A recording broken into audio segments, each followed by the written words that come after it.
Hi hello അസ്സലാമു അലൈക്കും. ഈ ഒരു സംഭവം കാണുമ്പോൾ നമുക്ക് എന്താ ഓർമ്മ വരിക?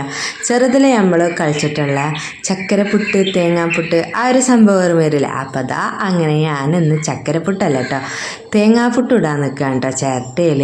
അപ്പോൾ ചിരവി കഴിഞ്ഞിട്ടുള്ളൊരു ചിരട്ട എടുക്കുക, അതിൻ്റെ നടുകിൽ നമ്മൾ കുക്കറിൻ്റെ ആ ഒരു ആവി വരുന്ന ഇതുണ്ടല്ലോ, അത് പാകത്തിന് ആയിട്ടൊരു ഹോൾ ഇട്ട് കൊടുക്കുക കേട്ടോ.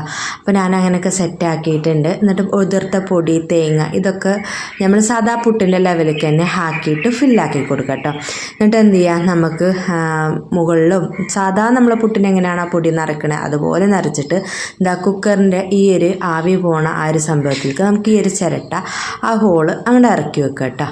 അപ്പോൾ ഇനി നമുക്കിത് ഒരു മൂടി വെച്ച് മൂടി വെക്കാം. നമ്മളെ കുറ്റിപ്പുട്ടിൻ്റെ പോലെ കൂടുതൽ ടൈം വേണ്ട കേട്ടോ, കുറച്ച് പൊടിയുള്ളല്ലോ അതിലുണ്ടാകും. എനിക്കാണെങ്കിൽ കുറച്ച് ചെറിയ ചിരട്ട കേട്ടോ കിട്ടിയിട്ടുള്ളത്. അപ്പോൾ അങ്ങനെ ഞാനും ഉണ്ടാക്കിയിട്ടുള്ള പുട്ടാണ് കേട്ടോ ഈ കാണുന്നത്. അടിപൊളിയായിട്ട്. ഈ ഒരു വീഡിയോ ഇഷ്ടമായിട്ടുണ്ടെങ്കിൽ ലൈക്ക് ചെയ്യുക, ഷെയർ ചെയ്യുക, സബ്സ്ക്രൈബ് ചെയ്യാത്തവർ സബ്സ്ക്രൈബ് ചെയ്യാം കേട്ടോ.